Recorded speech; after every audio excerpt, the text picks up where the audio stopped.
Hola, muy buenas tardes. Mi nombre es Marcela Cubillos Poblete, soy académica del Instituto de Historia y Ciencias Sociales y hoy día vamos a desarrollar esta actividad inscrita dentro de las vinculadas a la carrera de Historia en el Instituto de Historia y Ciencias Sociales de la Universidad de Valparaíso. En particular, esta actividad se inscribe dentro del curso Mundo Antiguo, que es una asignatura que se dicta para primer año y que, vista esta maravillosa circunstancia que nos ofrece la tecnología actual, podemos contar con un invitado de excelencia y por lo mismo nos pareció, a raíz del contenido, que podía ser interesante que otros asistieran de manera de enriquecer la formación de todos sobre la base del conocimiento de un especialista. ¿Mm? Entonces, el procedimiento es el que he ido avisando por correo. Eh, a continuación voy a leer brevemente algunos datos del especialista. Luego él va a exponer y finalmente daremos paso a sus preguntas o comentarios que formulen a través del chat. En esto hago hincapié con la finalidad de, podríamos decir, hacer más democrática la participación de todos, ya que por pantalla a veces se hace un poco larga, que ustedes escriban y luego al terminar vamos a leer en el orden de aparición ya sus comentarios o sus preguntas, sus curiosidades.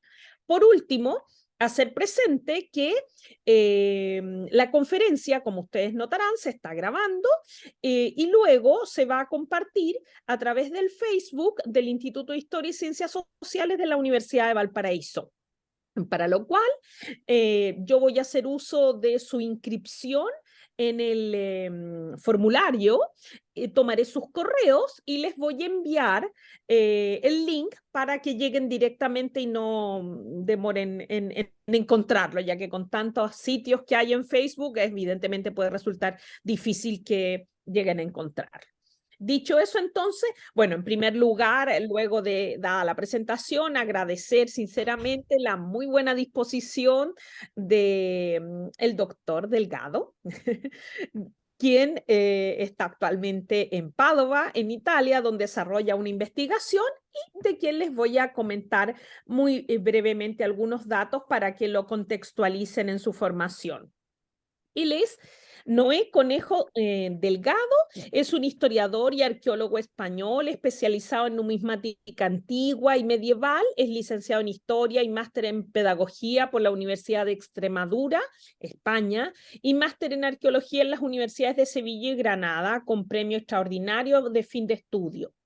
En el 2019 obtuvo el doctorado en arqueología en la Universidad de Sevilla y la Universidad de Lisboa, con una tesis titulada Economía monetaria de las zonas rurales de la Lusitania romana. Su principal línea de investigación es reconstruir el ámbito social, económico e ideológico de las sociedades antiguas y medievales a través del estudio de las monedas.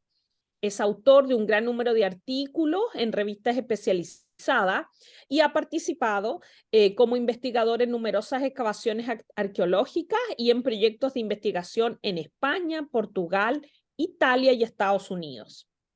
Finalmente, en el 2021, obtuvo un contrato postdoctoral en el Mary Skłodowska Curie, que actualmente desarrolla en el Departamento de Patrimonio Cultural de la Universidad degli Studi di Padova, en Italia, y con el proyecto MORTI, que es el acrónimo de Money, Ritually and Tombs in Northern Italy during the Late Antiquity, donde analiza sistemáticamente el uso de monedas en los rituales funerarios de las etnias que habitaron el norte de Italia, con el fin de comprender sus mentalidades entre el final del mundo romano y la llegada del año 1000. Hecha la presentación, reitero mi agradecimiento, Noé. Quedas al mando de la conferencia. Bueno, pues muchísimas gracias a vosotros, a la profesora Cubillos, por esta invitación. Para mí es un gran honor estar esta tarde aquí con vosotros. Me hubiese gustado estar en presencia, evidentemente, pero bueno, una de las pocas cosas buenas que ha tenido el COVID es poder dar impulso a este tipo de tecnología que nos permiten disfrutar de este tipo de actividad con independencia del tiempo y del horario, ¿no? Es interesante como, por ejemplo, aquí en Italia que estamos a las 8:30 de la tarde y allí a las 2:30 en Chile.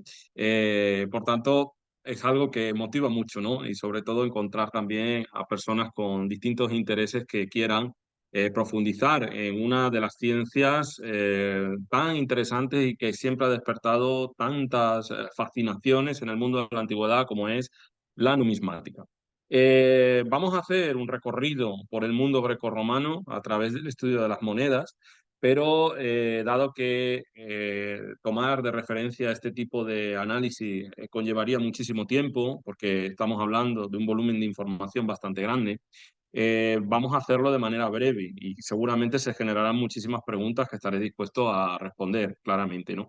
No obstante, antes de iniciar, será interesante llevar a cabo una serie de preguntas previas que es interesante que los oyentes puedan, digamos que, adaptarse, ¿no? Que son, por ejemplo, responder a preguntas como ¿qué es la numismática de lo que se ocupa? Normalmente pensamos en la numismática como la ciencia que estudia las monedas, pero vamos a ver que las monedas se estudian de muchísimas maneras. Y así desterramos conceptos clave o básicos como, por ejemplo, la numismática siempre vinculada al coleccionismo, que son completamente dos ámbitos muy diferentes. A partir de ese momento ya nos centraremos en conocer el mundo grecorromano a través de la moneda, donde nos centraremos principalmente en el mundo económico, pero también en algunos aspectos de la ideología y sobre todo de la política. Finalmente os he traído algunos casos de estudio donde podremos obtener una imagen de cómo la moneda hallada en contexto arqueológico nos permite reflexionar sobre algunos aspectos de la vida de las sociedades que nos han precedido. Bien, pues llegando a la pregunta primera, ¿qué es la numismática y de qué se ocupa?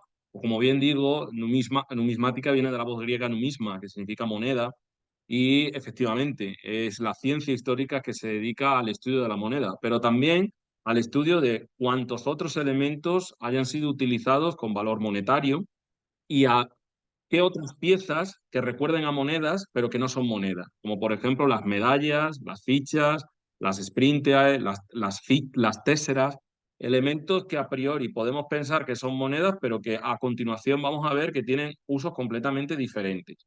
Claro, es lógico, si la numismática estudia moneda y formas de dinero, hasta ahí todo claro, pero la numismática es mucho más que ello. También se dedica al estudio de la fabricación de estas monedas, al uso de estos elementos monetarios, a su surgimiento, análisis, a conocer las autoridades que llevaron a cabo el desarrollo de estos elementos económicos para el desarrollo del intercambio, el control de estos elementos económicos y también, que duda cabe, su circulación y su uso. Por tanto, vemos que es una amplia ciencia que estudia la moneda desde muchas particularidades, como vamos a ver a continuación.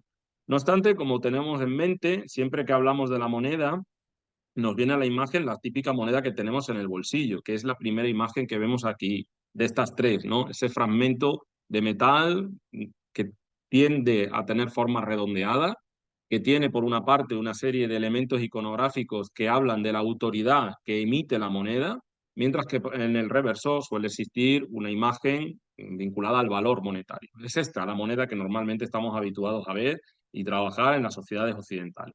Pero el desarrollo de la moneda es mucho más complejo, surge en distintas partes del mundo de manera espontánea, por así decirlo, sin contacto entre otros, por ese carácter que tiene el ser humano de que necesita contabilizar y necesita establecer equivalencias entre los distintos valores. Y vemos que en otras culturas y en otras áreas del mundo el desarrollo de la moneda ha sido completamente diferente. Y hay otros elementos que son utilizados como moneda y que no tienen nada que ver con la moneda que nosotros utilizamos, como por ejemplo el cowrie, que es eh, esta concha que vemos aquí, que su nombre científico recibe el nombre de monetaria moneta, y que ha sido la moneda que ha regido las economías principalmente del Índico y también del Pacífico desde el siglo XVI, XVII, que tenemos constancia, hasta a principios del siglo XX. O las piedras de Rai, que vemos aquí, de la isla de Yap, de la Micronesia, que son estos grandes discos de piedra perforados, que son monedas de cambio y que se intercambian principalmente entre los habitantes de esta isla cuando se producen los matrimonios. La colocación de estas piedras en la fachada de las propiedades es un símbolo de estatus y tienen algunas de ellas más de 200 años de antigüedad. Es decir, es su moneda de cambio. Entonces vemos que son distintos elementos, pero que tienen cosas en común. ¿Por qué? Porque al final una moneda en sí son muchas otras cosas, ¿no? Otro elemento que puede pasar por moneda y que no son monedas es esta simpática imagen que vemos aquí. Se están moviendo las diapositivas, ¿no? Estáis viendo todo, ¿no? Perfecto. Esta simpática imagen que parece una moneda con un aspecto un poco así, un poco no, bastante erótico, pero que no es una moneda, es una sprintia, que lo que se denomina es como un boleto de entrada, en este caso a un prostíbulo en el que el cliente de ese prostíbulo pagaría determinados servicios y en función de ese servicio recibía una sprintia específica, ¿no? Como si que sería, pues imagino que la prostituta número 7 o la estancia número 7. Vemos que parece una moneda y se utiliza en cierta medida como cambio, pero no es una moneda, pero es estudiada también por la numismática. Lo mismo sucede con las medallas. Son también discos de metal o elementos que a priori nos pueden recordar una moneda porque están elaborados en metales nobles, aparece la figura de una entidad estatal, una entidad imperial, hay una serie de elementos iconográficos que recuerdan a los que hay en las monedas, pero no son utilizados como medios de intercambio. Son acuñaciones que tienen un carácter conmemorativo y que los monarcas o la autoridad imperial o republicana acuña y da a sus fieles o a sus súbditos como motivo de prueba de fidelidad, pero son también estudiados desde la propia numismática, porque al fin y al cabo presentan una materialidad que recuerda a las monedas. Por tanto, a un modo sintético, si tenemos que definir una moneda, la definimos como una pieza que está elaborada en un material socialmente reconocido, a la que se le asigna un valor económico y a la que se utiliza como medio legal de pago, ¿no? Material socialmente reconocido puede ser un metal o, como acabamos de ver, una piedra, puede ser también un elemento de un molusco.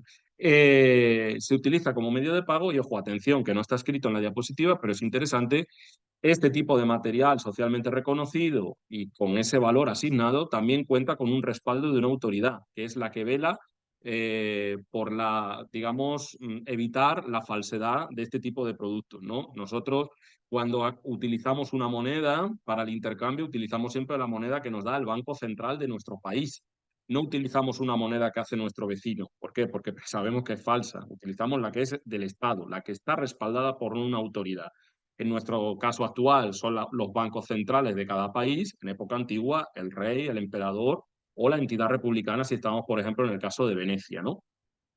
La moneda en sí también tiene una serie de características que no pueden pasar desapercibidas y que va a ser fundamental para la época antigua, aunque se mantiene en época medieval y moderna, que es la diferencia entre moneda de curso legal y moneda de cuenta. La moneda de curso legal son las que nosotros tenemos ahora mismo, son las monedas de uso frecuente, es decir, que tocamos en nuestra mano, son tangibles. Y estas pueden tener dos tipos de valor.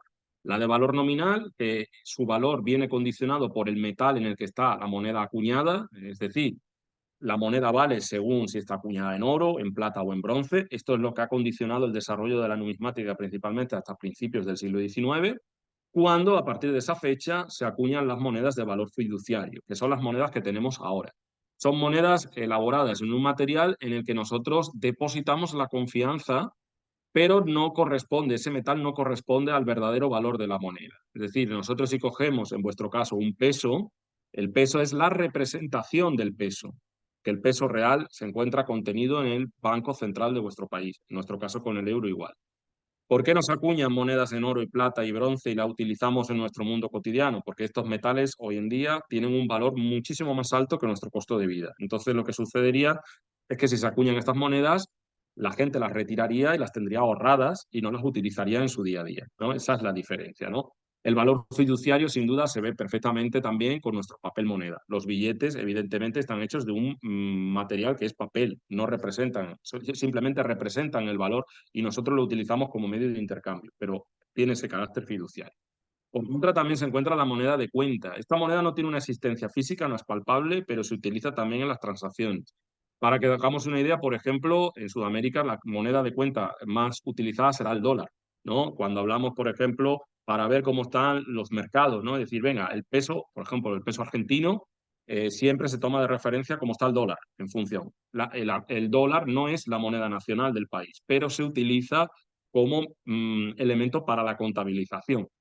Nosotros, por ejemplo, en Europa, la moneda de cuenta más utilizada siempre son las monedas nacionales de cada país antes de la entrada en el euro. La gente necesita saber esa correspondencia. En época antigua, igual, cuando desaparece el denario se sigue contabilizando como moneda de cuenta a pesar de que se producen nuevas reformas monetarias y se crean nuevas divisas. O en época medieval o moderna, por ejemplo, la zona de Sudamérica que dependía evidentemente de la corona española, tenemos el maravedí, que se va a convertir en la moneda de cuenta, aunque va a haber otras monedas como el ducado o el real, que va a ser la que articule toda esta economía. Bien, llegado a este punto, conviene plantearse la pregunta si el numismático lo que se dedica es a investigar o a coleccionar monedas.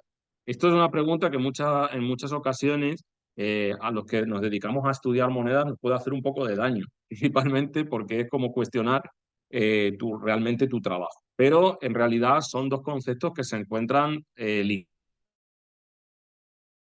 ligados. Y es que tenemos que tener en cuenta que cuando surge la numismática, principalmente como ciencia, a principios del siglo XIX o finales del siglo XVIII, los primeros numismatas van a ser coleccionistas de moneda. ¿Y esto por qué? Porque la principal preocupación que van a tener estos investigadores va a ser organizar de manera seriada todas las monedas. La mayor preocupación era saber qué moneda había sido acuñado antes y qué moneda había sido acuñada después y cuántas monedas había acuñado cada emperador, si estamos hablando de la moneda romana. Por tanto, su mayor preocupación era identificar todos estos tipos y crearlos, evidentemente, y contenerlos en su propia colección. La mayor parte de estos numímatas utilizan las grandes colecciones del momento, que son las que han creado a lo largo de los siglos las coronas europeas y también los grandes aristócratas, porque desde el siglo XVII, pero fundamentalmente el siglo XVIII, era muy habitual como marcador de estatus tener en los palacios gabinetes de antigüedades, tener una colección de antigüedades de época griega o época romana que permitían, digamos, dar prestigio a esa persona. Evidentemente, las monedas tenían una presencia significativa porque estas monedas eran un pequeño elemento de metal que son fácilmente encontrables en el mundo rural o en las distintas excavaciones y además no solo nos permitía ver en ellas la cara del emperador de manera directa, sino que estábamos teniendo en la mano un objeto que había sido utilizado por tantas personas 2000 años antes. Por tanto, había siempre despertado ese fetiche como un elemento fácilmente accesible y que evidentemente va a tener un gran peso en estas grandes colecciones de antigüedades de los siglos XVIII y XIX. Pero como bien digo, la numismática va mucho más allá y no solo se dedica al estudio de esos tipos monetarios y organizar los tipos monetarios, sino que lo que primero estudia fundamentalmente es el proceso de acuñación y de circulación de monedas. Existe un gran número de investigadores que se dedican a conocer cómo se acuñaban las monedas, pero sobre todo a calcular cuántas monedas podían salir de cada acuño. Y esto es un elemento importante desde un punto de vista heurístico para conocer, por ejemplo, el impacto real de las monedas en los distintos momentos inflacionarios o en los distintos momentos económicos del mundo griego, del mundo romano. Lo mismo sucede con la circulación de monedas. Conocer el impacto real de estas monedas en un territorio, conocer cómo había sido su impacto en la vida de los usuarios, es sin duda una de las mayores líneas de investigación que se encuentra hoy en numismática. Pero como digo, la numismática es mucho más amplia y muchos numísmatas no solo estudian la moneda en sí, sino también estudian las finanzas a través de las monedas. De nada sirve que nosotros hablemos de cómo era la banca, de cómo eran los créditos o los préstamos en época griega o romana, si no conocemos realmente la importancia de la moneda en estas sociedades. Nos vamos a encontrar fundamentalmente en Pompeya o en otros ambientes donde se ha permitido la conservación de documentos, referencias a monedas. Si el numísmata no tiene un papel importante en el desarrollo de esta investigación, no podemos conocer realmente el impacto del mundo de las finanzas en el mundo griego, en el mundo romano, ¿no? Lo mismo sucede con la gestión de las grandes propiedades. Por suerte, en el territorio egipcio se han conservado un gran número de papiros donde tenemos constancia de cómo se gestionaban las grandes propiedades que muchos romanos tenían en el Egipto de época romana. Y evidentemente aquí se habla de cómo se hacían los pagos a los trabajadores, de cómo eran los salarios, de cómo se llevaban a cabo préstamos o incluso la existencia de transferencias bancarias en esta época. Es decir, personas que no querían andar una gran distancia con un gran número de monedas encima, depositaban las monedas en un banco, le daban un documento y él, con ese documento en un banco situado 400 kilómetros más al norte, recibía ese dinero. Ya veis que no hemos inventado nada nuevo. Entonces, esto todo está constatado en documentación y evidentemente el numísmata tiene un papel muy importante a la hora de conocer toda esta información, porque nos permite incluso saber cómo se pagaba, si se pagaba en moneda contante, si las cuentas se hacían en moneda de cuenta o en moneda circulante, o si se pagaba en dinero o en especie, porque algunos salarios, evidentemente, se preferían pagar en vino o en aceite, depende de la situación. Por último, a cerrar este ambiente económico, la moneda evidentemente también es estudiada para conocer cuánto costaba la vida, porque de nada sirve no hablar mucho de emperadores, pero bueno, en realidad, ¿cómo vivía la gente? ¿Cuánto pagaba? Y esta sin duda es una de las primeras preguntas que se hace el arqueólogo cuando una moneda llega a su mano. ¿Cuántos panes o qué servicios podía pagar con esta moneda? ¿No? Bueno, entre paréntesis debo decir que cuando una persona le llega una moneda antigua en la mano, lo primero que dice es cuánto dinero vale, porque piensa que es un tesoro lo que se ha encontrado y forma parte de ese fetichismo ligado a la moneda. Pero en realidad es cierto que una de las primeras preguntas que una persona se puede hacer cuando llega a un museo, es decir, vale, con esta moneda de plata, ¿qué podía hacer? ¿Podía pagar una casa? ¿Podía pagar el servicio de un alquiler? ¿Podía pagar, no? Tanto es muy importante esa vinculación a la economía. Pero la moneda va mucho más allá. Y la moneda se convierte, sobre todo en el mundo romano, en un papel fundamental para la difusión de ideas, porque los emperadores se dan cuenta de que estos pedazos de metales eh, tienen un espacio suficiente para poder transmitir mensajes de gran calado. Y sobre todo parten de la idea de que la moneda llega a todos los usuarios del imperio. Y si ellos quieren transmitir un mensaje, de manera efectiva, la mejor manera es acuñando una moneda conmemorativa con ese mensaje. Digamos que era el periódico del momento. Por tanto, los emperadores no solo van a crear un arte vinculado a la figura del poder, como vamos a ver en los retratos, sino que, por ejemplo, Nerón, cuando inaugura el puerto de Ostia, decide acuñar un sestercio para que todo el imperio conozca sus obras de infraestructura. En época, unos cuantos de años más tarde, Vespasiano, por ejemplo, una vez ha pacificado a Judea, que ya sabéis que va a ser una región que le va a dar muchos rompederos de cabeza al imperio, cuando Vespasiano aplasta esta revuelta de Judea, decide acuñar una moneda donde él aparece de manera victoriosa, viendo a la figura de Judea que se encuentra cautiva y llorando, ¿no? Este mensaje no va a ser de humillación contra el territorio de Judea, sino es una advertencia para el resto de provincias del imperio para decir, lo mismo que le ha sucedido a Judea os puede pasar a vosotras si desafiáis el poder del emperador. En época, por ejemplo, tardía, este mensaje no desaparece. Y aquí vemos, por ejemplo, a Diocleciano, que cuando hace la reforma del imperio en el que se divide el territorio en 4 tetrarcas, los tetrarcas aparecen en el reverso de esta moneda, haciendo todos el mismo sacrificio. Pero si nos damos cuenta, los tetrarcas se encuentran los 4 sin ningún tipo de elemento diferenciador y todos a la misma altura, diciendo esta moneda que el nuevo orden establecido por Diocleciano se basa en la unidad y en no existir diferencias entre los distintos tetrarcas, que, fijaros, forman todos el mismo edificio del Estado. Por último, esta moneda, aquí simplemente por otro ejemplo, en el que aparece el emperador Graciano, donde se ve al emperador victorioso levantando a una mujer con una corona torreada, que es la alegoría de la res pública, cosa pública, demostrando así que solo el emperador tiene poder y capacidad para levantar el aparato del Estado, ¿no? Es decir, como gran padre de la paz. Bien, la propaganda está presente y va a ser difundida, pero, como bien digo, la moneda sirve también para expresar diferentes ideologías. Y aquí os traigo, por ejemplo, algunas acuñaciones que se encuentran en la península ibérica antes de la llegada de Roma, por poneros un ejemplo, porque existen por todo el imperio monedas de este tipo. Y, como digo, estas comunidades que empiezan a tener contacto con Roma, con otras culturas que también se dedican que también se encuentran incluidas en la economía monetaria, como pueden ser los griegos o los fenicios, empiezan a acuñar sus propias monedas y dan a cada elemento iconográfico un sentido en función, por ejemplo, a su origen, a sus elementos económicos o a sus propias creencias. Aquí, por ejemplo, vemos a Obulco, que va a ser una ciudad muy importante de la zona subbética, donde aparecen, por ejemplo, la espiga y el arado, o sea, demostrando así su importancia agraria. En Turiasu, por ejemplo, que va a ser una ciudad del Levante peninsular, acuñan estas monedas de plata, estos denarios, en los contextos de las distintas luchas que va a desarrollar la República Romana en el territorio de la península ibérica. Se muestran en una postura beligerante, ¿no? Con ese jinete en posición de ataque.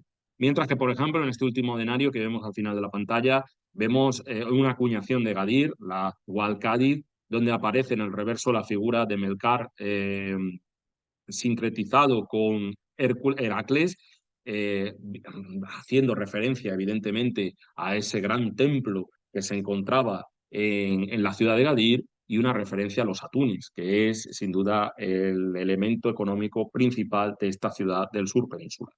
Pero la moneda es un objeto sagrado, no solo presenta la figura del emperador o la figura de la entidad emisora, sino que también es espacio dedicado a las divinidades, algunas de ellas vinculadas con la autoridad y otras veces vinculadas con fiestas o con elementos del calendario. Vemos que las monedas no solo van a alojar representación de los distintos dioses de los panteones de estas culturas, sino que también incluso nos dan información sobre los diferentes elementos sacerdotales. ¿Por qué? Porque evidentemente en época romana el emperador era también el pontífice máximo. Esto otorgaba a la moneda un carácter sacro, un carácter de gran importancia, y la prueba la tenemos que tanto en época griega como en época romana, quien atentara o modificara alguna moneda estaba penado con la pena capital, porque evidentemente estamos hablando de un objeto sagrado, porque porta la figura de la divinidad. Precisamente vinculado a ese mundo de la divinidad, nos vamos a encontrar que las monedas sean utilizadas también en los diferentes rituales funerarios. En muchas ocasiones, en época griega, en época romana, una práctica que se mantiene en el Alto Medioevo y que luego se recupera con el Renacimiento, y que incluso nos encontramos con evidencias del siglo XIX. Pero ojo, aquí no estamos hablando de un elemento ritual, sino que estamos ante un cementerio que ha surgido después de una epidemia del cólera morbo a principios del siglo XIX, y entonces las monedas que porta este difunto están portadas como medida de sanitaria, es decir, el muerto es sepultado con todas sus pertenencias y nadie se atrevía a robarle las monedas por si acaso se encontraban contagiadas del cólera morbo. También sucedía en época alto medieval, sobre todo cuando se encuentran estas grandes epidemias de peste. Nos encontramos con individuos que portan monedas, pero que no responderían a elementos rituales, sino que se encontrarían en sus vestiduras. Bien, después de esta gran introducción, vamos a pasar ya a materia rápidamente, porque todo esto que hemos hablado lo vamos a empezar ahora a hablar de otra manera, y esto es fundamental, ¿no? Principalmente vamos a hacer un recorrido por las acuñaciones griegas y romanas, pero antes de ello, sin duda, tendremos que hacernos una pregunta fundamental, y es cómo surgieron las primeras monedas. ¿Qué estaba sucediendo en el Mediterráneo? Nos vamos a centrar, como bien digo, en el Mediterráneo, porque la moneda que nosotros estamos utilizando principalmente en el continente americano, tanto el norte como el sur, como en Europa, son herencias de este momento. Si estuviéramos hablando de China o estuviéramos hablando de África, tendríamos que hablar de otro tipo de surgimiento de la moneda, porque son elementos culturales completamente diferentes. Pero sí es cierto que cuando hablamos del origen de la moneda, siempre surgen estas preguntas, ¿no? Es decir, bueno, ¿el proceso fue una cosa espontánea o fue algo nuevo o ya existían antecedentes? No, efectivamente no fue un proceso que a uno se le ocurrió crear una moneda y ya está, ¿no? Y es que el Mediterráneo, en el tránsito entre el segundo y primer milenio antes de Cristo, va a ser un conglomerado de distintas culturas, donde poco a poco empiezan a surgir la necesidad de establecer equivalencias, ¿no?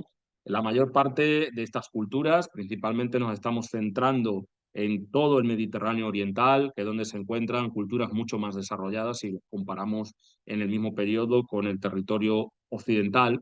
Vamos a encontrarnos con un activo desarrollo comercial, un activo movimiento de contactos, tanto diplomáticos como de gente, en el que la actividad comercial va a tener un peso significativo y es evidente que existían diferentes elementos para establecer equivalencias. ¿Por qué? Pues porque el ser humano ha necesitado siempre saber cuánto valen las cosas.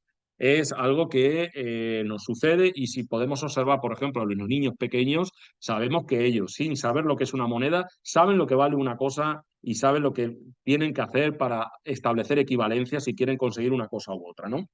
En esta época, evidentemente, los elementos que se utilizaban para llevar a cabo las equivalencias van a ser principalmente los elementos económicos de estas culturas que son agropecuarios. Por tanto, lo principal van a ser las cabezas de ganado o cantidades en cereal. Pero también con el desarrollo de los metales, estos se convierten en unidades de equivalencia, ¿no?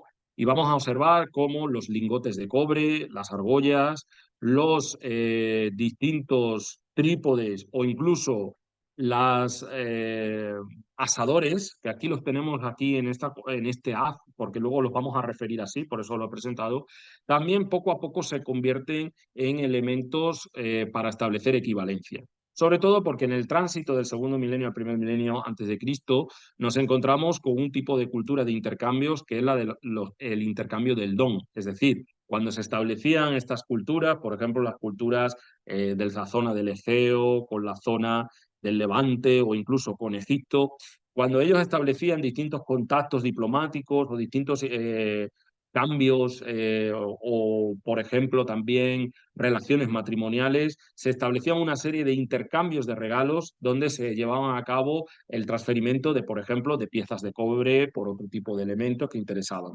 Al final, estos habían quedado en la mentalidad de cada uno y se habían convertido en elementos de referencia para establecer, como bien digo, equivalencias entre unas culturas y otras. Pero, como podemos observar, no son elementos prácticos de intercambio. Y poco a poco esto va a forzar una síntesis que vamos a ver a continuación. Pero los griegos, como ya sabemos, a todos necesitan darle una explicación mitológica, ¿no? Para saber cómo surge la moneda. Y también tienen un mito sobre el surgimiento de la moneda, que yo os he querido traer porque es bastante bello. Y la moneda, el origen de la moneda se lo atribuyen al rey Midas, que va a ser el rey, por así decirlo, famoso por su avaricia, ¿no? Él recibe de parte de Sileno el don de convertir en oro todo lo que tocaba y entonces se convierte en la persona más rica del momento, ¿no? Este don lo recibe en agradecimiento porque había acogido a Sileno en ese séquito de Dioniso en su propia casa y él en agradecimiento le da esa facultad. Claro, Midas se vuelve loco porque se da cuenta de que se convierte en el rey más rico y poderoso del mundo, pero poco a poco se da cuenta de que va a tener hambre, va a tener sed y no va a poder tener amor porque todo lo que toca se convierte en oro. Finalmente, achacado por la pena, clama a Dionisio y Dionisio le revierte ese don y le dice, se perderá en el momento en el que tú te bañes en el río Polu. Y efectivamente es aquí, en este río, donde surge, por así decirlo, el inicio de la moneda, porque este río que se encuentra en la zona centro-occidental de Turquía era famoso porque en el estío, o sea, en el verano, cuando se bajaba el caudal, en la base del río se encontraban pequeñas pepitas de oro y de un elemento que surge en la naturaleza que se llama el electrón, una aleación natural de oro y plata. Estos materiales, poco a poco, empiezan a ser utilizados por el reino de Lidia, que era donde se encontraba, era este territorio en el siglo VII antes de Cristo. Como bien digo, empiezan a ser utilizados estas pequeñas pepitas como elemento de intercambio. ¿Por qué? Porque los habitantes de este territorio se dan cuenta que es mucho más fácil establecer equivalencias con estas pequeñas pepitas que con los otros materiales que acabamos de comprobar. Y vamos a observar cómo a partir del siglo VII la mayor parte de estas pepitas, al principio las más antiguas son muy irregulares, pero poco a poco estas pepitas empiezan a tener forma, empiezan a tener pesos específicos y no solo eso, sino que empiezan a tener un sello de la autoridad estatal que va a ser la que le va a dar el poder y la confianza a los usuarios para utilizar estas piezas como medio de intercambio. Y es así como poco a poco empezamos a ver la presencia de estas bolitas, por así decirlo, o estas pequeñas módulos en las principales ciudades del reino de Lidia, también muchas de ellas vinculados a los principales santuarios del territorio. Y esto es fundamental porque no solo van a ser utilizados como medio de intercambio estas primeras monedas, sino también como votos, votos a la divinidad. Y al ser votos a la divinidad, vamos a tener en cuenta que en los principales templos de estas ciudades es donde se van a establecer los primeros banqueros e intercambios, o también prestamistas y cambistas del dinero. Pero como bien digo, el desarrollo de estas primeras monedas no va a ser algo puntual y poco a poco se empieza a difundir por el territorio. Tal es el caso que poco a poco estas formas ya empiezan a abandonar estas figuras modulares y empiezan ya a trabajarse sus relieves con elementos iconográficos que se vinculan a la autoridad y sobre todo en el que empiezan a encontrarse incluso elementos iconográficos. Aquí tenemos, por ejemplo, esta estátera de Éfeso, vinculada sobre todo al templo de Artemisa, que va a ser el elemento definitorio de la ciudad, pero fijaros que algunas de estas estáteras, que como se denominan a estas primeras monedas, tienen incluso leyenda. En esta primera emisión, por ejemplo, se puede leer "Yo soy de Fanes", es decir, hay ya una autoridad que decide acuñar la moneda y que incluso da su nombre para que los usuarios digan, oye, que podemos confiar en este objeto, ¿no? Para poderlo intercambiar. Vemos que poco a poco, según van pasando los años, algunas de estas monedas empiezan a tener incluso sus correspondencias, se establece una moneda, un peso de referencia y se crean múltiplos o submúltiplos en función del peso. Y poco a poco, a lo largo de los siglos, de muy pocos siglos, observamos que todo el territorio griego empieza a adoptar ya el sistema de la moneda para establecer intercambios. Unas monedas que ya empiezan a tener la forma que todos tenemos, monedas redondas, monedas con un gran número de elementos iconográficos y, ojo, no todas aceptan el mismo sistema de pesos ni tampoco el mismo sistema de equivalencia. Por eso os he planteado aquí este mapa con distintas monedas, porque las monedas se encuentran en los territorios donde existían diferentes patrones monetarios. ¿Y qué es un patrón monetario? Pues es el número de monedas, es el número de pesos y equivalencias monetarias que establece cada autoridad. Por así decirlo, cada sistema monetario está compuesto por una moneda de referencia, que es el peso neutro, o por así decirlo, el peso de referencia, con una serie de múltiplos y submúltiplos. Y esto también va a condicionar no solo el peso de las monedas, sino la pureza de los metales que se utilicen para su acuñación. Tal va a ser el caso que de ahí la importancia de los banqueros y los cambistas en todos estos templos. ¿Por qué? Porque poco a poco vamos a observar que el patrón monetario de la zona ática va a ser el principal en todas estas economías.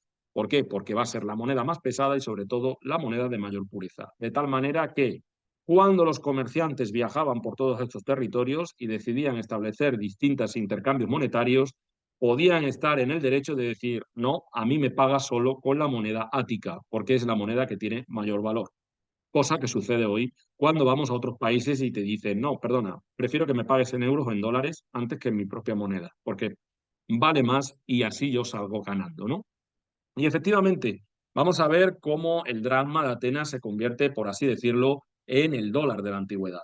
Va a ser el que condicione todas las actividades económicas de este territorio y en el que se establece el dracma como moneda de referencia. Pero fijaros la cantidad de múltiplos y submúltiplos que van a tener esta moneda, todas vinculadas a las necesidades de los usuarios. Es decir, según la transacción que tú fueras a hacer, ibas a necesitar una moneda de mayor valor o una de menor valor. ¿Os acordáis de esa imagen del Mediterráneo del primer milenio donde hemos encontrado los asadores? Bien, pues un dracma equivale a 6 óbolos y un óbolo equivalía para la mentalidad griega en un asador. Por tanto, 6 óbolos eran 6 asadores, es decir, la cantidad de asadores que una persona podía tener en su mano.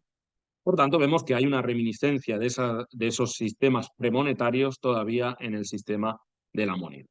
Como os he dicho antes, la moneda se convierte en un elemento de difusión y en breve vamos a poder observar cómo las distintas polis empiezan a dotar a sus monedas de elementos definitorios según sus creencias o según sus divinidades.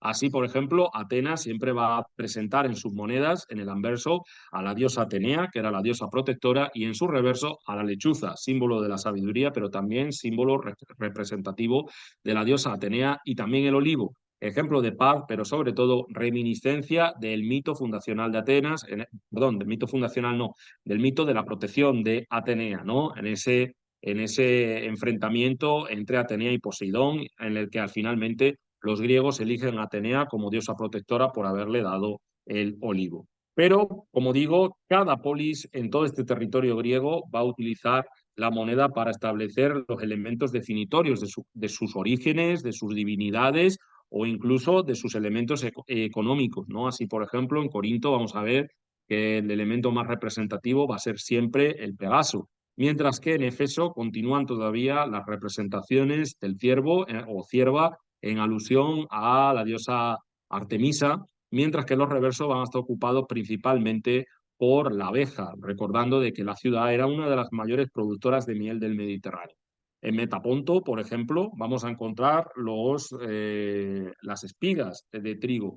¿Por qué? Porque evidentemente va a ser una de las ciudades vinculadas a la producción de este cereal, mientras que ella en Siracusa, situada en la Magna Grecia, vamos a encontrar divinidades propias, como Aritusa, que va a ser uno de los elementos representativos más típicos de la zona siciliana, en la que incluso se ven representados distintos delfines, ¿no? Vinculados también con la historia de esta diosa. Por tanto, vamos a ver que cada moneda tiene una particularidad y tiene una historia. A este punto, la mayor parte de vosotros se preguntará, como yo me lo he preguntado muchas veces, ¿por qué siempre divinidades y no la propia autoridad? O sea, una persona de carne y hueso. Bien, esto evidentemente en la mayor parte de las polis no se va a observar porque, como bien digo, las monedas estaban siempre destinadas a la figura de la divinidad. Pero va a ser una persona la que va a romper con estos esquemas y va a ser Alejandro Magno, el que decide finalmente acuñar moneda con su cara, expandiendo incluso el uso de la moneda por territorios bastante lejanos, en comparación con la circulación de las monedas que hemos visto precedentemente. De hecho, gracias a Alejandro Magno, muchas de estas monedas llegan al territorio de la India y dota la moneda de mayor pureza. Por tanto, muchos de estos usuarios empiezan a decir que prefieren utilizar la moneda acuñada por Alejandro Magno porque es la de mayor valor. Y de hecho, estos dracmas empiezan a recibir el nombre de alejandrino. Va a ser tanto el éxito de esta reforma monetaria de Alejandro Magno que incluso los distintos reinos helenísticos que se fundan después de su muerte van a continuar utilizando la efigie de Alejandro Magno en sus acuñaciones. Esto tenía dos finalidades. La primera, sin duda, va a ser vincular el origen de esos reinos a la figura de Alejandro, es decir, continuando con la nobleza de su historia. Pero por otra parte, dar a los usuarios confianza en que la moneda que están utilizando es de gran pureza, porque también tiene la imagen de Alejandro, como las que había acuñado él en vida. Como bien digo, el uso de monedas se empieza a difundir y se difunde de manera rápida por el mundo griego y llega también a todos los territorios del Mediterráneo occidental. Y como podemos imaginar, todas las polis que se empiezan a fundar en el sur de Italia, en esto denominado como Magna Grecia, también acuñan sus propias monedas, teniendo en cuenta que va a ser aquí donde se acuñen también las primeras monedas de bronce del mundo griego.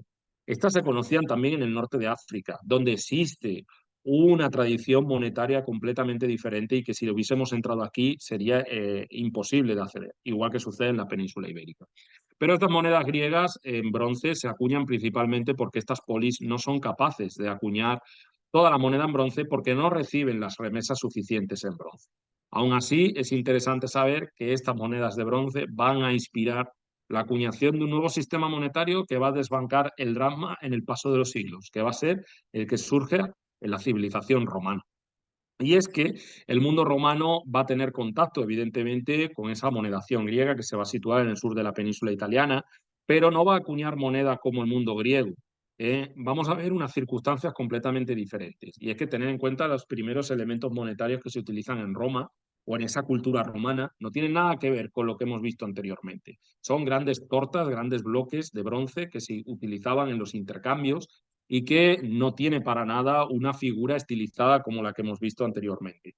Pero si vemos las diapositivas de manera rápida, vamos a darnos cuenta de que los romanos se dan cuenta de que este sistema del intercambio de estos grandes bloques de bronce no tiene ningún tipo de facilidad a la hora de su transporte. Y en el paso de muy poco tiempo, vemos que estos grandes bloques de bronce se transforman en grandes lingotes que son mucho más fáciles de transportar porque se pueden incluso apilar y en el que ya se dotan de elementos iconográficos completamente diferenciados. Entre ellos, las cabezas de ganado. ¿Por qué? Porque va a ser su elemento premonetario, es decir, los habitantes del territorio centro italiano contabilizaban su economía a través de la cabeza de ganado, de ahí, del pecus, de ahí que venga la moneda, de ahí que venga la palabra, la voz latina pecunia, porque procede de esa cultura premonetaria en la que vinculaba la equivalencia a través de las cabezas de ganado. Poco a poco estos grandes bloques empiezan ya a sintetizar y poco a poco vamos a ver estas monedas de bronce que evidentemente podéis imaginar no son prácticas de transportar en los bolsillos, porque estamos hablando de monedas del siglo III antes de Cristo que pesan muchísimo, pero en el que ya empezamos a ver elementos iconográficos completamente diferentes a los que hemos visto en época griega, sobre todo porque vamos a encontrar que la moneda romana se empieza a desarrollar mucho más en el contexto bélico. Y es que fundamentalmente los romanos van a tener que acuñar moneda fundamentalmente en contextos de guerra. ¿Por qué? Para el pago de distintas tropas o para el pago de los propios soldados. Es así como acuñan, de hecho, a principios del siglo III antes de Cristo, su primera moneda en plata, que como podéis ver es inspirada en esas primeras monedas en esas monedas griegas que se encuentran situados en la Magna Grecia. Una moneda que prácticamente parece que es una moneda griega, pero en el que podemos observar que ya se utilizan caracteres latinos y fijaros, elementos definitorios de una identidad. ¿Por qué? Porque las monedas, aunque son utilizadas en contexto bélico para el pago de los militares, es utilizado también como un elemento coercitivo, es decir, se transportan y se dan a todos los usuarios para que también los adversarios empiecen a ver en la moneda mensajes, mensajes de poder. Y es aquí como en estas primeras acuñaciones romanas vemos, por ejemplo, el uso de la loba capitolina, ¿no? Como símbolo de unidad. Como podemos imaginar, los distintos enfrentamientos que va a tener la cultura romana van a llevar a que estas monedas se sinteticen mucho más y se generen otro tipo mucho más prácticos. Y así vamos a ver cómo en el desarrollo de la Primera Guerra Púnica los romanos ya acuñan su primera moneda, es decir, con un patrón monetario un poco ya alejado de ese sistema griego y en el que aparecen ya elementos definitorios, mucho más definitorios de su cultura, perdón, como la cabeza del dios Jano Bifronte. Jano Bifronte va a estar muy presente y muy vinculado a la moneda, es el dios de las puertas, es el dios de los comienzos y de los finales, y es el dios que ayudó a los romanos cuando se enfrentaron a los sabinos, lanzando sobre los segundos agua hirviendo. Por eso siempre el templo de Jano Bifronte en el foro romano se encontraba abierto, porque así el dios tenía que salir en ayuda de los romanos y por eso se acuñan monedas con su cara, porque estamos en el contexto de la Primera Guerra Púnica. Es así que también recibe el nombre de quadrigatus porque tiene una cuadriga en la parte trasera, demostrando así el carácter bélico de este pueblo.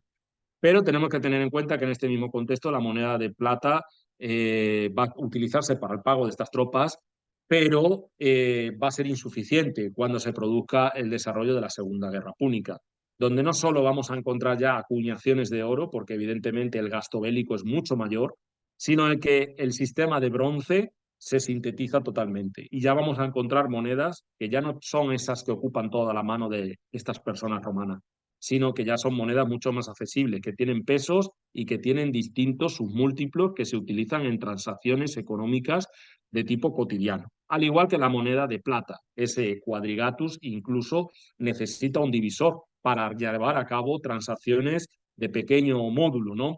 Y reciben el nombre, este divisor, denominado también victoriato, porque se encuentra en la parte trasera una victoria coronando un trofeo militar.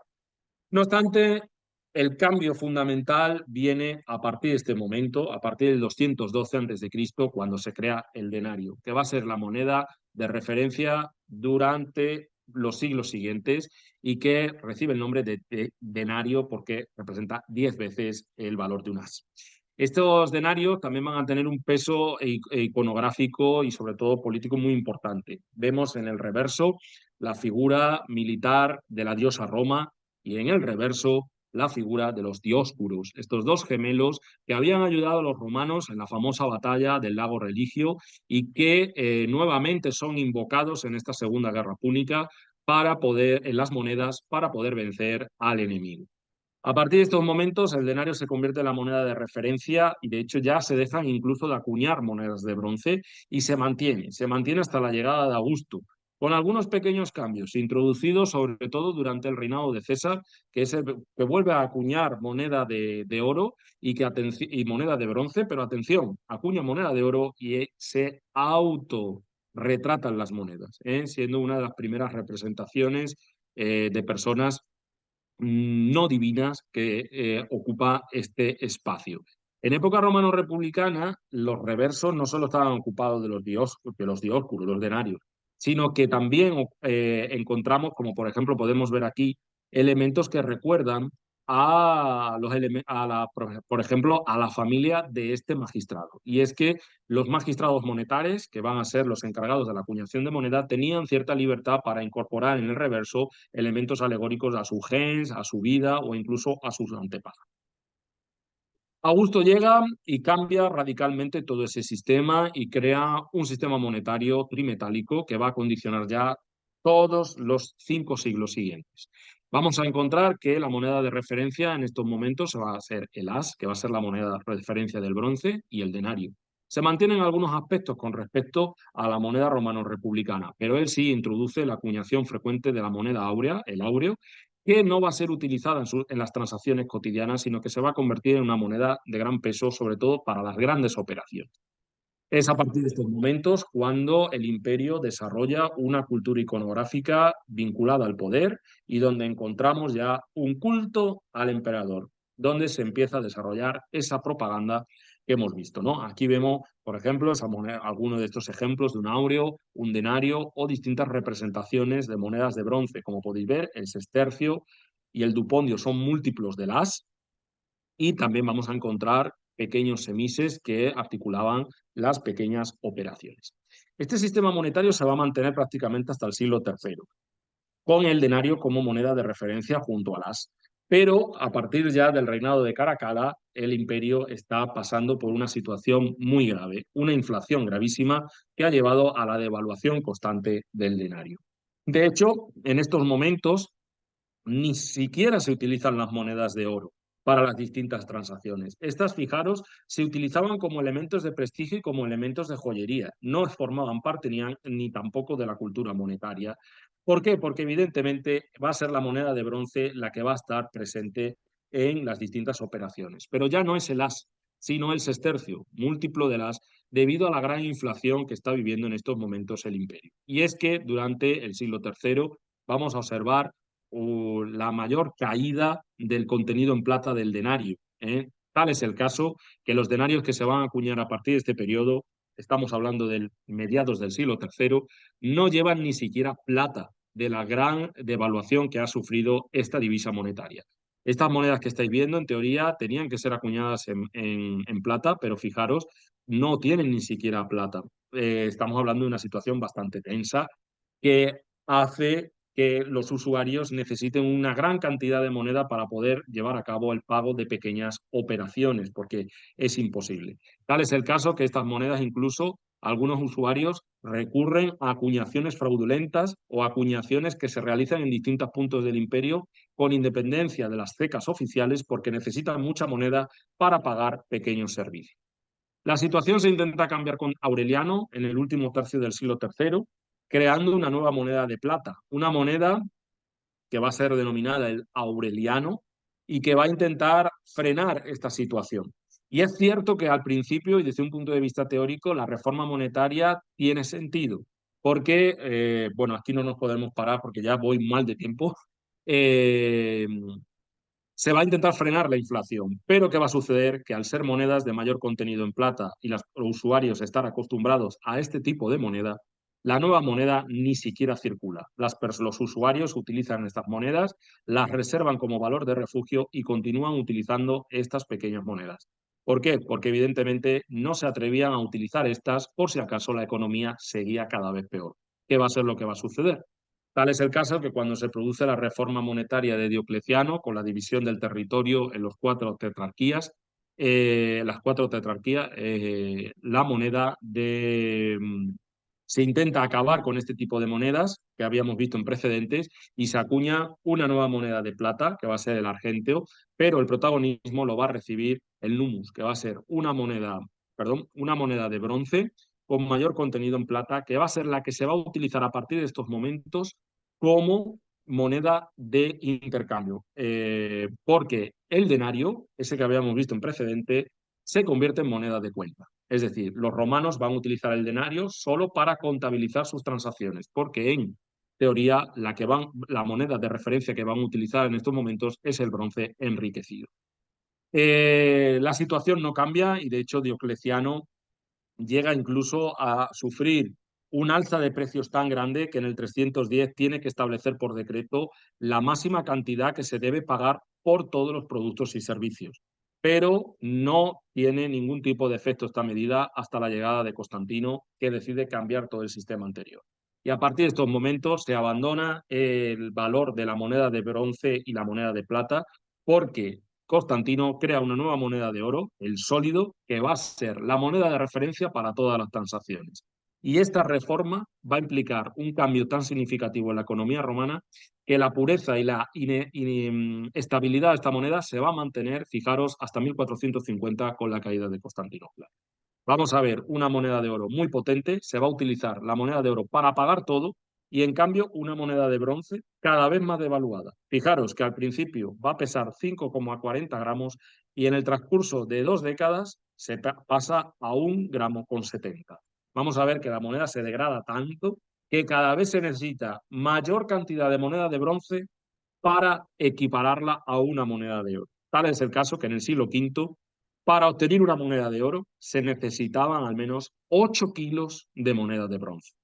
A pesar de que se establecen distintas reformas, los usurpadores Magnencio y Decencio crean una moneda de bronce mucho más potente, e incluso los hijos de Constantino, la situación no cambia. La moneda de oro se convierte en la moneda de referencia y va a ser la que va a condicionar la economía del imperio hasta mucho después de la llegada de las dinastías valentinianas y sobre todo, la de Teodosio, que va a ser la que mantenga la moneda de oro como divisa principal a pesar de acuñar distintas monedas de bronce para solucionar esa necesidad de moneda que tienen los usuarios. Bien, terminado todo este recorrido en el que hemos hablado 40.000 cosas, simplemente presentaros 2 casos, estoy terminando ya, ¿vale? De estudio en el que la moneda encontrada en contexto arqueológico nos aporta una información muy interesante.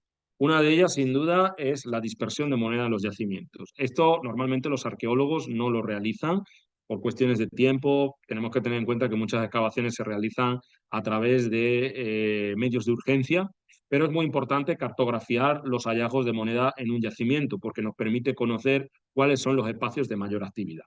Aquí tenemos el caso de la villa romana de Andigin-Vissigny, que se encuentra en la Galia septentrional, y vamos a encontrarnos con una villa de recreo, ¿no? Con un amplio espacio, espacios abiertos y un amplio área productiva situada en esta parte al sur de la villa. Vemos que la mayor parte de los hallazgos se encuentran repartidos por todo el territorio, pero en esta zona productiva los hallazgos se multiplican. Algunos autores pueden considerar que efectivamente la mayor parte de los hallazgos se encuentran en esta zona porque no hay pavimentos firmes. La mayor parte de todas estas estancias están pavimentadas con mosaico. Y entonces, como sucede hoy, si nosotros limpiamos un suelo firme, vamos a encontrar una moneda antes que si perdemos una moneda en un jardín. Pero los arqueólogos que estudiaron este entorno consideraron que este tipo de hallazgos responde a prácticas de mercado. Es decir, la villa acogía cada cierto tiempo mercados donde se intercambiaban no solo los productos que producía la villa, sino muchos otros.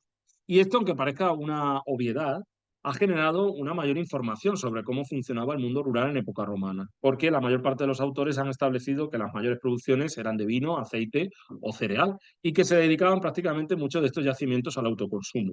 El desarrollo de estas actividades de mercado permite también saber que muchas de estas villas seguramente producían otro tipo de medios o de productos que no han dejado rastro en la huella arqueológica, como el cuero, las telas, la propia producción de flores o de ungüentos, y que se comercializarían cada cierto tiempo en las villas, generando evidentemente un dinamismo económico y mayor profundidad a la actividad económica de estos centros, ¿no? Algunos ejemplos de esta dispersión de monedas en yacimientos los encontramos también en Lusitania, por ejemplo, que es el territorio ocupado actual, por el actual Portugal, donde encontramos también algunos espacios productivos abiertos con estas monedas o incluso espacios sagrados, como este pequeño ninfeo, donde aparecen muchas monedas y que pueden estar vinculados, por ejemplo, a votos o a distintas ofrendas, ¿no? Esto no se ve muy allá y también andamos mal de tiempo, pero aquí vemos, por ejemplo, esta gran villa donde encontramos este espacio abierto que probablemente habría acogido distintos tipos de mercado, demostrando así que estamos ante yacimientos mucho más dinámicos de lo que tradicionalmente podemos considerar y donde la moneda jugaba un papel fundamental. El último ejemplo lo encontramos en la villa romana de Quinta das Longas. Es un yacimiento que hunde sus raíces en el siglo I después de Cristo, pero que a partir del siglo III y sobre todo en el siglo IV experimenta una gran transformación con distintas estancias polibuladas, como podéis ver, ricamente decoradas con mosaico y también con elementos marmóreos, ¿no? La mayor parte de las monedas que hemos encontrado en este yacimiento pues son principalmente del siglo IV, porque es el nivel de uso que mejor se ha conservado. Algunas de época anterior podrían haber estado continuadas en circulación por su valor intrínseco, ¿no? Porque estaban elaboradas en bronce, tenían muchísimo peso a comparación de las monedas de este siglo IV, por tanto continuaban en circulación y por tanto podemos observar que son moneda menuda, moneda que regiría los pequeños intercambios, monedas que serían las fácilmente perdibles. Evidentemente, estas monedas de pequeño valor contrastan realmente con los elementos decorativos de esta villa, donde no solo encontramos pavimentos en mosaico de calidad, sino también, fijaros, un pavimento hecho con distintas plaquetas de mármoles blancos y negros, o también conjuntos escultóricos venidos de la otra parte del Mediterráneo, un conjunto escultórico que había sido elaborado en Afrodisias, es decir, una de las partes de la Turquía actual y que había llegado a Portugal en el siglo IV. Contrasta realmente la calidad de estos productos que evidentemente eran pagados con monedas de mayor valor con respecto a las monedas que tenemos en precedente. La mayor parte de los arqueólogos, cuando se encuentran estas pequeñas monedas, afirman de que el mundo rural en época romana sería un mundo de una economía un poco empobrecida, donde la moneda no jugaría gran valor. Pero, evidentemente, cuando nos encontramos la presencia de estos elementos decorativos de gran coste, nos demuestra que la moneda que nosotros encontramos en los yacimientos es simplemente una pequeña muestra de todas las monedas que se encontraban en circulación. Por tanto, aparentemente, la moneda que nosotros encontramos en las excavaciones es la que circula, pero realmente circulan divisas de mayor valor, como son las monedas de oro y plata, que era la que se utilizaba para el pago de este tipo de mercancías, y dado su valor, no circulaban con frecuencia en el yacimiento, sino que estaban más reservadas. Ejemplo, con nuestra actualidad, para tenerlo más claro, nuestra moneda. Nosotros podemos tener en nuestro día a día moneda menuda que utilizamos. Por ejemplo, un euro, que equivale a un dólar o a vuestro peso. Estas monedas estamos usándolas continuamente y se nos caen, ¿no? Y a veces ni siquiera nos agachamos a por él, a por ese tipo de moneda. En cambio, si perdemos un billete de gran valor, ese le buscamos por todas partes, no está caído por el suelo, siempre está contenido en una cartera y siempre lo utilizamos en transacciones de mayor valor. Por tanto, podemos observar que cuando se analizan las monedas en contexto arqueológico, no solo nos podemos centrar en la moneda en sí, la moneda que ha llegado, nos ha llegado a nosotros gracias a ese método de documentación, sino que esa moneda simplemente es una representación de todas las que circulaban y que los usuarios se permitían perder.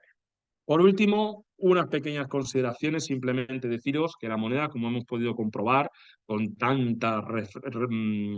con tantísima rapidez, son una fuente histórica que ha llegado a nosotros con muy poca adulteración y que está conectada directamente con las sociedades que nos precedieron, en el sentido de que gracias a su estudio podemos conocer no solo su aspecto económico, que es lo principal, sino también el aspecto de su ideología, de su política y de sus creencias. Evidentemente, este estudio este tipo de información solo lo podemos obtener si mantenemos un diálogo completo y directo con el resto de fuentes que aparecen en el registro arqueológico de la historia.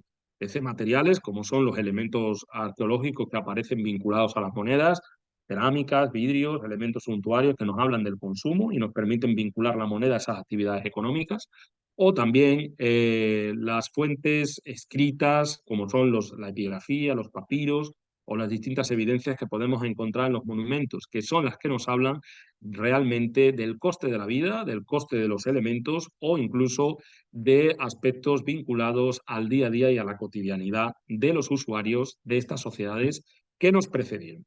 Hasta aquí, muchísimas gracias por su atención y a vuestra disposición para todas las preguntas, que me imagino que serán muchas porque hemos pasado a una gran velocidad por un gran número de problemas históricos. Muchas gracias de nuevo. Gracias, Noé.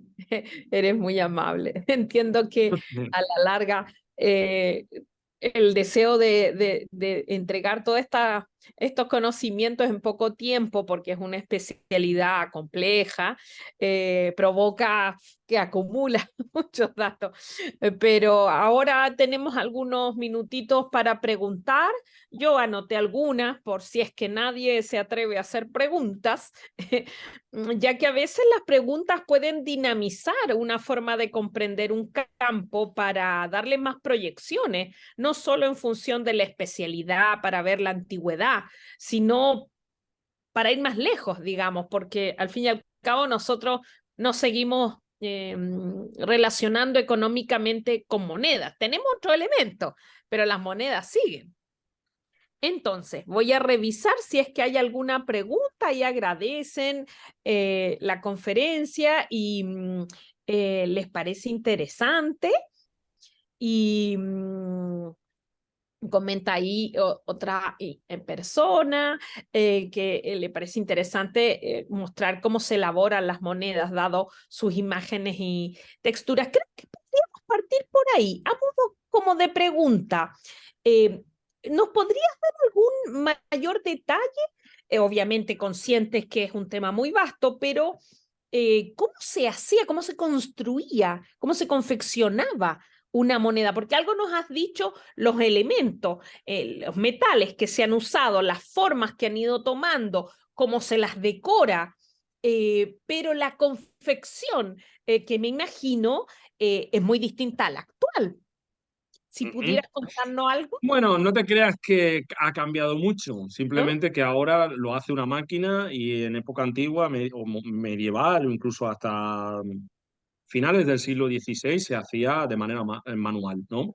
Bueno, pues principalmente para acuñar la moneda lo que necesitamos son los cuños, ¿no? Que van a ser las matrices en las que los entalladores diseñan el elemento decorativo que va a llevar cada cara de la moneda, que tienen que realizarlo en negativo. Por eso las primeras emisiones que hemos visto tienen esas formas un poco particulares. ¿Por qué? Porque todavía no está controlado ese negativo, ¿no?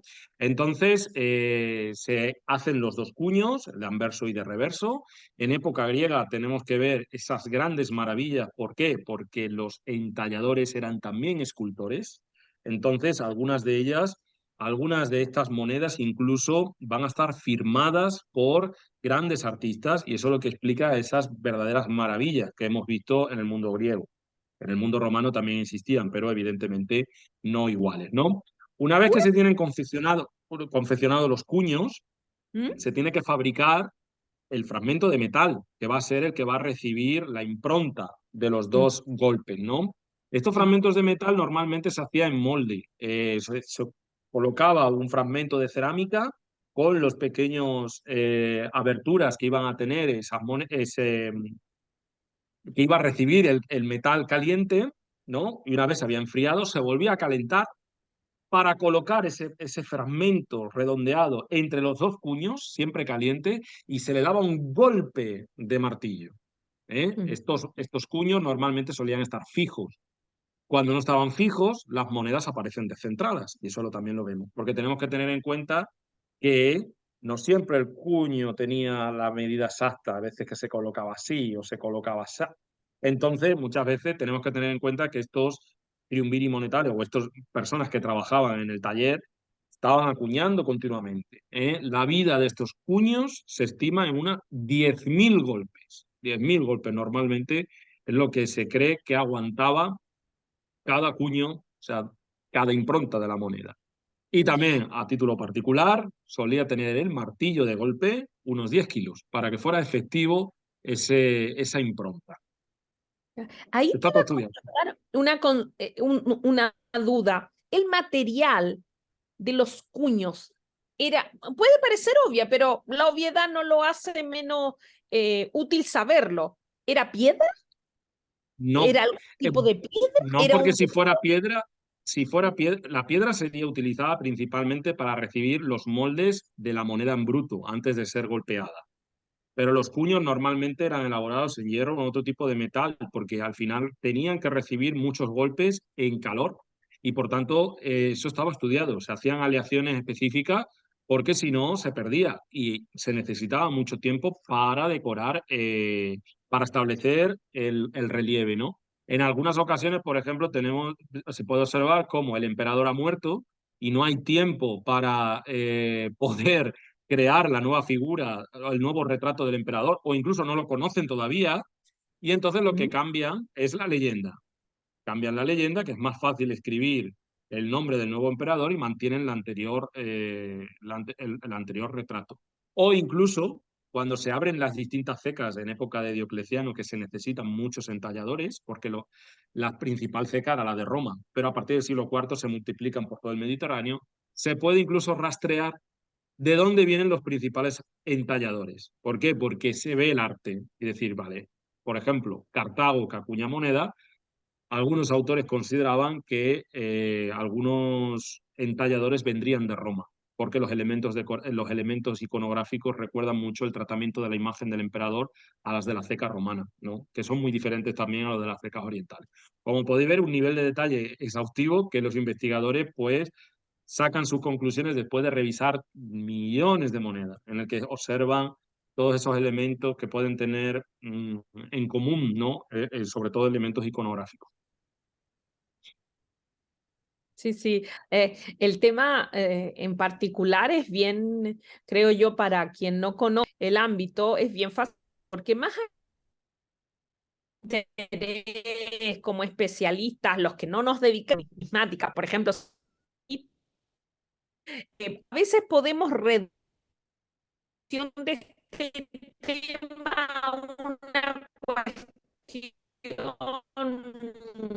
como objetual, la moneda, cuestiones tecnológicas muy complejas que de verdad sorprenden cuando uno las piensa un poco.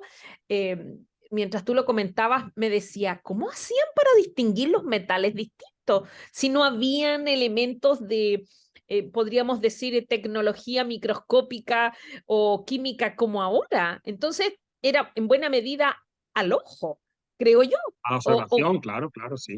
Sí, claro, sí, sí. claro, un Pero no ojo se muy engañaba a nadie. No se claro. engañaba a nadie porque igual que ahora una persona ciega sabe identificar los metales y las medidas, en época antigua también, los pesos, ¿no? Igual que nosotros los que nos dedicamos a la numismática nos dan una moneda y dice, oye, yo tengo esta moneda aquí, no sé qué, y tú la ves y dices, "Ah, esta moneda es falsa". Y dicen, pero vamos a ver, ¿cómo va a ser falsa? Después de haber visto tanta moneda original y tantos pesos, en el momento que tú la tocas y la una cosa, por ejemplo, que yo utilizo muchas veces, que es el sonido de ese metal cayendo. Según la pureza Ah, del metal, suele tener un sonido u otro. pues, Te lo ve claro, la gente y dice, este hombre está loco. Pero efectivamente, la pureza, por ejemplo, de la plata tiene un ¿sí? sonido ni Es diferente a si esa plata está adulterada. perfecto. Una cosa. Claro. Mira, sí, sí, sí, lo pensaba incluso en el ámbito de la música. Pasa algo similar con las cuerdas. Cuando las Ujú. cuerdas están hechas de un material, suenan de una determinada manera, que es bien potente. Eso para quienes no pertenecen, o sea, yo sé la teoría, luego la práctica, probablemente escucho dos cuerdas o dos monedas caer, como que no distingo la diferencia. Pero tú, como Luego, es otro de los elementos que utilizamos para la diferencia, sobre todo, es el peso. Normalmente tenemos estas balanzas de precisión ya, que a veces nos puede generar un problema, sobre todo si hacemos viajes, porque curiosamente es la que utilizan los narcotraficantes y los traficantes de diamantes. Y si entras en algún aeropuerto en el claro, que no están habituados a encontrarte esto, pues te paran. A mí me pararon una vez en Milán, pues no llevaba esta, llevaba esta otra, que es mucho más problemática, ¿por qué? porque fijaros el tamaño de la báscula, porque es muy precisa. Y claro, pues la Guardia de Finanza de Italia no se entendía, que yo no entendía que yo estudiaba moneda. Me tuvieron retenido hasta que un guardia vino con un spray y empezó a ver si había residuos de droga. Claro. Pero es que curiosamente, claro, son básculas de gran precisión. A Pero, veces la variación de solo un gramo te permite saber si esa moneda no es verdadera o es falsa.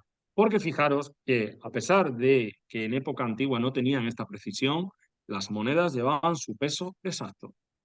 Y tal es el caso que esto se ha mantenido en época antigua y en época moderna. Me imagino que vosotros habréis visto monedas de las tecas españolas que se encontraban en América que tienen formas irregulares. Estas monedas se pesaban y se recortaban para quitarle el peso hasta que tuvieran el peso exacto. Muchas veces no se sabe dónde se llevaba ese trozo que habían recortado, porque claro, a lo mejor le ah, quitaban a fuerza de récord. 0,5 gramos de plata. Pero claro, si eso lo haces en 1 millón de monedas, al final tienes un gran número de plata, ¿no? Pero fijaros la precisión con la que se hacen y tú, es verdad que no todas las monedas tienen el peso exacto, pero la variación son en milésimas, no en gramos, ¿no? Y eso ya te está hablando de que ellos sabían pesar muy bien y, hombre, ya os he comentado que los cambistas tenían un peso muy significativo en las sociedades de este momento, porque en ellos se basaba el cambio de moneda y de divisa y sobre todo cuando entran estas reformas donde el oro era tan importante, ellos sabían perfectamente en lo que se encontraba. Quizá Mira, interesante ya al hilo de lo que has dicho, decir que sí. igual que se acuñan monedas, se acuñan las primeras monedas falsas. O sea Ah, que en época antigua era muy habitual también falsificar monedas, ¿eh? sí, Entonces en la vamos a encontrar antigüedad. estas monedas, aparecen en las excavaciones, las encontramos, son monedas que tienen el alma, o sea, están hechas en bronce o en cobre y luego se bañaban en plata, o en oro. ¿Qué sucede? Que el baño es muy poco y entonces con el paso del tiempo los salientes de la moneda, que puede ser el retrato, pues empieza a aparecer por la cara del emperador el bronce, ¿no? Estos triumviri monetales, que son los magistrados, hacían un control de monedas. Normalmente veían si las monedas eran verdaderas o falsas y lo que tenían era un punzón con forma de estrella, como este bolígrafo, le daban el golpe a la moneda y entonces veían si el interior era de plata pura o era de bronce. Mira, Entonces muchas veces nos encontramos con esas monedas que tienen ese golpe de una estrella o de un círculo, porque es una medida de control de la calidad de la moneda. También en época medieval, ¿eh? También las encontramos en época medieval. Así que, como veis, no se ha inventado nada nuevo respecto a la época antigua. mira, en esa línea hay otra persona ahí que comenta y creo que no puede sumar al diálogo. Dice, también en un momento de la historia un elemento de validación fue morder las monedas para determinar el metal. ¿Tú qué noción tienes de esto? ¿En la antigüedad se haría también o no? Queda, Pues queda aún sinceramente como un no lo gesto. sé. Ah, perdón. Sí, sí. Sí, queda como un gesto eso todavía, cuando incluso dan Sí. las medallas de las Olimpiadas, el gesto de morder, y que tiene que ver como validación, que es el símbolo. Y lo otro que todavía las monedas, todavía, por ejemplo, todavía tienen ese estriado, que de alguna manera es una conducta heredada, ¿ya? Para que no se limen y sacarle esas partículas de metal precioso que en cantidad es significativa. Bien, yo no he encontrado referencia, pero siempre lo he pensado también, y es muy probable que se vincularan con las acuñaciones en plomo. Tenemos que tener en cuenta que el plomo está ligado siempre a la plata. Entonces es muy fácil falsificar moneda de plata utilizando moneda de plomo. Entonces nosotros si tenemos una moneda de plomo, sí la podemos malear. Entonces, quizá esa figura que vemos también mucho con los dólares en las películas americanas, ¿no? Que hacen así, a ver si es porque evidentemente se utilizan metales que recuerdan a esa plata, pero que son mucho más maleables. Entonces, es muy probable eso, ¿no? Ujú. Vincularse con la amabilidad de los metales. O sea que sí, creo que tiene mucho sentido. Otra pregunta que formula dice que agradece la conferencia y quisieran preguntar si hay evidencias de presencia de figuras de poder en las monedas griegas antes de Alejandro. Yo hasta el momento creo recordar que no. Seguramente luego me encuentra alguien que me diga, pues sí, hay una acuñación de la ciudad de no sé dónde, que sí. Normalmente, como digo, antes de Alejandro, la mayor parte de las acuñaciones acogen o bien la figura de la divinidad, o sí es cierto, los nombres de algunos monarcas. Esto sí es cierto, pero no la figura, no la figura, Claro. ¿no? Porque de hecho, podemos observar cómo, por ejemplo, Filipo, el padre de Alejandro, no aparece representado en la moneda, pero sí aparece su nombre vinculado, por ejemplo, al dios Zeus, ¿no? O Apolo, ¿no? Entonces, se toma de referencia siempre a él como el que rompe esto, ¿no? Ya sabemos que Alejandro pecaba un poco arrogante, y todo era muy vanidoso, y eso también en la moneda pues va a estar presente, ¿no? Pero ya me ha generado la duda, estaré presente por si acaso y lo buscaré en los próximos días por si acaso existe otra cosa en precedente. Sí es cierto, Sí. como bien digo, la moneda griega no se puede comparar tampoco con la moneda que encontramos en el norte de África. ¿Eh? Es cierto que la moneda griega es mucho anterior, pero es coetánea en algunos momentos con todos estos reinos que se encuentran en el en la zona norte de África, donde están también en inicio algunos reinos helenísticos, y ahí tienen una distribución de la iconografía completamente diferente. ¿Mm? Sí, yo también tenía entendido que con Alejandro Magno es con quien por primera vez aparece una figura humana poderosa en las monedas. Entiendo que antes de él no había, eran otro tipo de simbologías que quizás podían reflejar poder, pero no asociado a los cuerpos, que entiendo luego los romanos imitan fuertemente eso. Em, Ujú. una pregunta que no la han formulado y que yo la tenía anotada y puede ser interesante comentar es en relación a qué funcionario se ocupa de este campo, digamos, sea la determinación de los valores, el control. Yo me imagino que hay un funcionario específico que se ocupa, lo digo al singular, puede ser obviamente también al plural, pero que lo podría comentar porque personalmente no sé. Sí, y obviamente esto no puede En que... época, principalmente en época romana, quien se dedicaba a hacer esto eran los triumviri monetali, que eran una de las magistraturas más bajas del cursus honorum.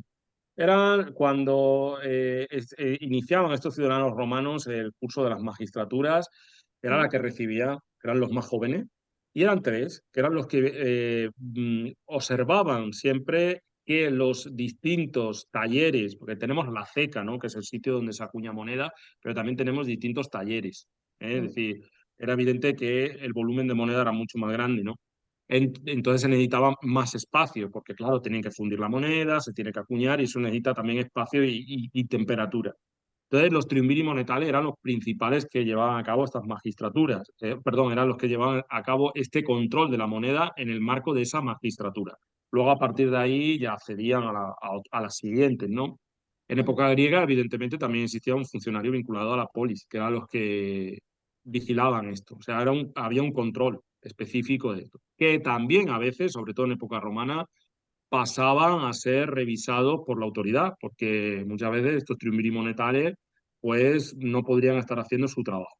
Esto está mucho más documentado en época medieval y moderna, porque evidentemente hay un control de quién llevaba a cabo la acuñación de moneda y la supervisión, porque como ya digo, en teoría las monedas se tenían que acuñar con un peso específico, pero yo podía estar acuñando, en teoría, acuñando la moneda con ese peso específico y estar robando milésimas de cada moneda. Y al final, después de acuñar 10.000 monedas, pues tenía una cantidad de metal precioso importante que podría utilizar, ¿no? En cambio, esto es lo que se llama el Estado, ¿no?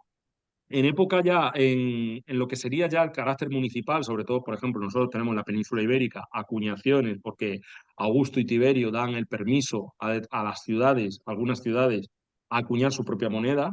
Esto va a depender de los curiales y de los diumviri, es decir, de las magistraturas locales, ¿no? Siempre existía ese funcionario, dependiendo del nivel de la acuñación, va a haber un funcionario que va a estar revisando esto. No era el libre, sino que había un control. Otra pregunta. Ah, mira, justo ahí la persona que había comentado antes observaba que antes habían elementos de la naturaleza, claro, que eran bien comunes. Otra pregunta que creo que también puede ayudar a imaginar un poco en los escenarios, porque son estos escenarios menos homogeneizados respecto a la actualidad, en que las monedas están más, como dije, homogeneizadas, gobernadas, hay una estandarización de los valores. En la antigüedad es difícil imaginarlo. Entonces, creo que podría ser interesante que nos comentara. Hipoticemos, Roma fue creciendo y tuvo sus monedas, pasaba con los otros imperios, más o menos. Estoy pensando en lo inmediato, la India o China. ¿Tú tienes noción si tenían monedas en época durante el Imperio Romano? Pensemos a Alto Imperio Romano, y cómo se intercambiarían, porque no había un sistema estandarizado, no había ya el valor dólar, el valor euro, no, Pues contactos entre las distintas culturas, sí, porque evidentemente la moneda en China había surgido muchísimo tiempo antes que la cultura mediterránea. Y había contactos y se tenían que intercambiar, porque recientemente han aparecido monedas romanas en China, en excavaciones. Por tanto, las monedas llegaban. Tenemos que tener en cuenta que la gente no establecía equivalencias muy complejas, porque al final estamos viendo que eran metales fácilmente reconocibles por los usuarios y que prácticamente son comunes en la mayor parte de las culturas, ¿no? Evidentemente, los romanos no llevaron a cabo transacciones con personas que no lo sé, ¿no? Pero hasta el momento no tengo constancia que llevaran a cabo transacciones con personas que utilizarán monedas como conchas, como hemos visto antes, ¿no? Al final, por ejemplo, os puedo decir que algunos de los reinos africanos, como por ejemplo el reino de Aksum, que se encuentra en lo que actualmente es Etiopía, también era un reino que tenía su propia moneda y acuñaban moneda de oro. Entonces, si estas monedas romanas llegaban allí, se intercambiaba solo por el peso. Si una moneda de oro romana pesa 5 gramos y la nuestra pesa 2, pues evidentemente es así, ¿no? Me imagino que con esos contactos, por ejemplo, con la cultura china, que no serían tampoco frecuentes porque el espacio que tenían que recorrer era bastante amplio, se establecería igual, ¿no? Porque al final la cultura china también tiene una cultura monetaria basada en metales y son metales también en bronce y otros preciosos. Entonces, se utilizaría así, ¿no? En algunos momentos incluso me imagino que otros elementos de intercambio serían las piedras preciosas, ¿no? Que también eran contabilizadas, ¿no? En el mundo de las transacciones y eran fáciles de transportar y fáciles de esconder, ¿no? Que es también muy importante. Tenéis que tener en cuenta que, que como sucede hoy en día, los metales preciosos se utilizan para el tráfico negro, ¿no? Es decir, la economía sumergida. Pero lo que más se utiliza hoy como economía sumergida y que es muy difícil de rastrear es sobre todo las piedras preciosas, sobre todo el diamante, porque los diamantes no son identificados en los escáneres. Eh, a la hora de, por ejemplo, en el paso de un aeropuerto o en el paso de un control de rayos X, una piedra preciosa quizás sí, pero los diamantes y algunos vidrios no son identificables porque no pasan por los rayos X. Por tanto, también podría suceder. No se discute porque al final Las piedras preciosas son utilizadas en los entallos y en todo tipo de joyería y, claro, tendrían su valor y sus equivalencias, que se conocen también porque existen listados de precios, ¿no? Perfecto. Muy bien, muchísimas gracias. Creo que tenemos una mirada bien completa al tema. Gracias por haber asistido y en los próximos días vía correo les voy a comentar cuando esté disponible en el web del instituto la conferencia. Y a ti, Noé, muchísimas gracias. Que tengas un buen descanso porque tú ya estás de noche y nos vemos en Ya una sabes. próxima oportunidad. Chao, Noé, un Cuando abrazo. queráis, ha sido para mí un placer. Si alguien tiene alguna duda, necesita bibliografía o algo, simplemente busquen mi nombre, que le aparecerá mi email seguramente por ahí. Y yo encantado de atenderles y recomendarles bibliografía, que mucha de ella está disponible ya en libre acceso. Muchísimas gracias y también buena continuación, que vosotros tenéis ahora toda la tarde por delante. Aquí ya son las 10 de la noche, para que veamos que estamos haciendo las cosas en directo. A descansar. Gracias, Buenas Noé. noches. Chao. Muchas gracias Hasta por la luego. conferencia, muy interesante. Muchas Chao. gracias.